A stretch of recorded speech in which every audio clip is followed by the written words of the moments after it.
안녕하십니까. 갤라호른입니다.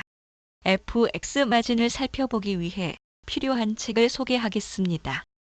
개미도 할 수 있는 외환 투자라는 책인데요. 1, 2권으로 이루어져 있고 FX 마진, 해외 통화 선물을 비롯한 외환 투자에 대해 쉽게 쓴 책입니다. 그럼 이 책의 특징에 대해 살펴보겠습니다. 이 책의 가장 큰 특징 가운데 하나는 스토리텔링 기법을 적극 차용해 소설식 구성을 이루고 있다는 점입니다. 그래서 외환거래 강의와 소설 속 이야기가 동시에 진행되고 있습니다. 한민택과 크리스탈이라는 두 사람이 서로 티격태격하면서 FX 마진에 대해 이야기하면서 독자들에게 FX 마진 거래를 소개하고 있습니다. 이 책은 소설식 구성을 사용했지만 소설책은 아니지요. 그래서 이 책이 소설책으로 흐르지 않도록 유의했는데 그 가운데 하나가 단원 말미에 표를 만들어 주요 외환 관련 용어를 설명하고 그 단원을 간단히 정리하는 자리를 마련했다는 것입니다. 구성에 있어서도 다른 외환 거래나 FX 마진을 소개한 책과 차이를 보이고 있는데 외환 거래를 소개한 책이면서 외환 거래란 무엇인가, FX 마진이란 무엇인가 소개하기 전에 인간의 심리를 먼저 살펴보고 있습니다. 외환 거래는 물론이고 주식이나 선물을 거래할 때 관례적으로 기본적 분석과 기술적 분석을 다룹니다. 최근 들어 행동경제학의 연구 성과를 트레이딩에 반영해 심리적 기법도 도입하고 있는데 여기서도 심리적 기법을 책 첫머리부터 독자들에게 소개하고 있습니다. 그래서 행동경제학에서 설명하는 인간의 심리 현상을 소개하고 있는데 예를 들면 내가 주식을 사기만 하면 그 순간부터 주식값이 떨어지는 이유를 심리적 측면에서 설명하고 있습니다. 아울러 파생상품 거래 시 매우 주의를 기울여야 하는 마진콜에 대해서도 책 첫머리에 설명하고 있습니다. 그만큼 마진콜과 인간의 심리가 중요하다는 소리 아니겠습니까? 이 책의 처음과 끝을 관통하면서 지은이가 독자 여러분께 강조하는 게 있는데 바로 자본관리입니다. 화려한 기법으로 사람들의 주목을 받는 수익을 기록하는 것도 중요하겠지만 그보다 더 중요한 것은 꾸준한 자본관리라는 것을 독자들에게 말하고 있습니다. 그럼 FX 마진 거래의 세계에 들어가시겠습니까? 이 책은 마진콜부터 시작합니다. 마진콜은 파생상품 시장에서 볼 수 있는 모습입니다.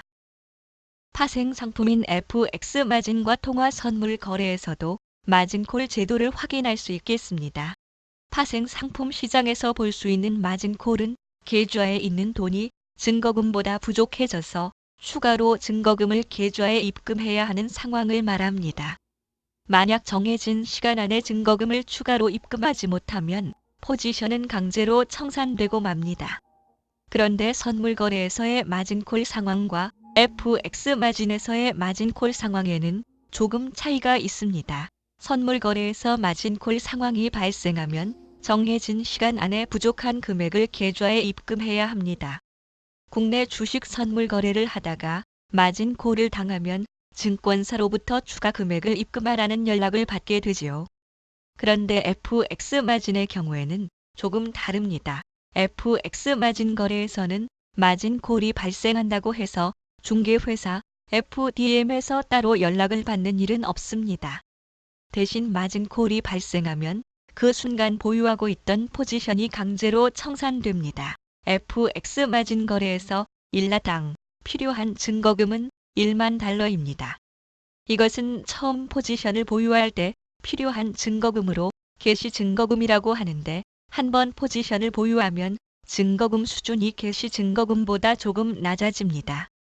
이걸 유지 증거금이라고 하는데 마진콜은 계좌에 있는 금액이 유지 증거금 수준을 밑돌 때 발생합니다. FX 마진에서는 유지 증거금이 5,000달러인데 유지 증거금 5,000달러를 채우지 못해 마진콜이 발생하면 그 순간 포지션이 강제로 청산됩니다.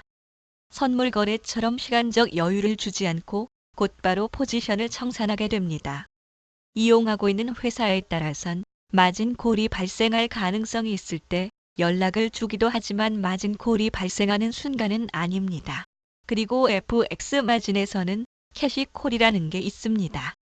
포지션이 강제로 정산될 뿐만 아니라 추가로 증거금을 입금해야 하는 경우를 말하는데 시장이 너무 크게 움직여서 포지션을 청산하지 못할 때 일어납니다. 급격히 변하는 호가가 마진콜 발생 가격을 뛰어넘어서 미처 마진콜이 실행되지 못하게 되고 포지션은 청산되지 못한 채 손실만 눈덩이처럼 불어나게 되는데 이때 캐시콜이 발생합니다. FX 마진 거래에서 캐시 증거금은 1만 달러로 10배의 레버리지를 일으킬 수 있습니다. 1만 달러로 10만 달러를 운용하는 셈입니다. 하지만 해외 통화 선물의 경우 증거금이 시장 상황에 따라 변합니다. 2019년 12월을 기준으로 유로화 선물은 1계약당 캐시 증거금이 1,980달러입니다. 만약 10계약을 거래하고 싶다면 증거금으로 19,800달러가 필요한 셈이죠. 파운드화 선물의 캐시 증거금은 2,640달러이고 호주 달러는 1,320달러입니다. 엔화는 2,365달러, 한국 원화는 2,970달러인데 우리나라 원화의 경우 시카고 상업거래소에서 거래량이 그리 많지 않다는 점을 유념할 필요가 있습니다. 이 증거금은 표준 상품의 경우이고 마이크로 상품을 거래할 때는 증거금이 10분의 1로 줄어듭니다. 마이크로 유로화 선물을 거래한다면 표준 상품의 10분의 1인 198달러로 선물 거래를 할 수 있습니다. 이 점은 해외 통화 선물의 한국 투자자들에게 주는 큰 매력이라 할 수 있는데요. 한국에서 코스피 200 선물을 거래한다면 2019년 12월 코스피 200 지수 선물이 276이라고 한다면 캐시 증거금으로 517만 5천 원이 필요합니다. 마이크로 유로화 선물의 증거금 198달러, 우리나라 돈으로 약 21만 원과 비교해보면 어떻습니까? 더구나 개인 투자자는 선물 거래를 위해선 위탁 계약금으로 3천만 원이 필요하지만 시카고 상업거래소를 통한 해외 통화 선물 거래에서는 그런 진입 장벽이 없습니다. 물론 진입 장벽이 낮은 대신 거래에 대한 모든 책임은 투자자 각자가 져야 한다는 점은 명심해야겠습니다.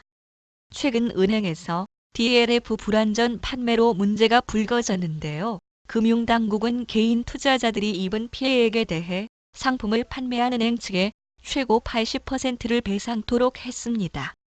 투자의 세계에선 수익을 얻기 위해 손실도 감내해야 합니다.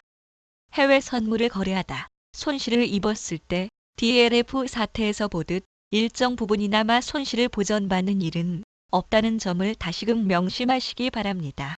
파생 상품을 거래할 때는 현물 거래와는 달리 증거금 관리를 특히 주의해야 하는데 식료품과 약품에는 유통기한이라는 게 있는 것처럼 파생 상품에도 유통기한과 같은 만기일이 있기 때문입니다. 현물 거래에서는 아무리 손해를 보고 있더라도 언젠가는 원금을 회복할 기회가 옵니다. 파생 상품을 거래할 때도 언젠가 원금을 보전할 시기가 오겠지만 그 전에 만기일에 닥쳐서 보유하고 있던 포지션이 청산되면 원금을 회복할 기회가 영영 사라져버린다는 점입니다.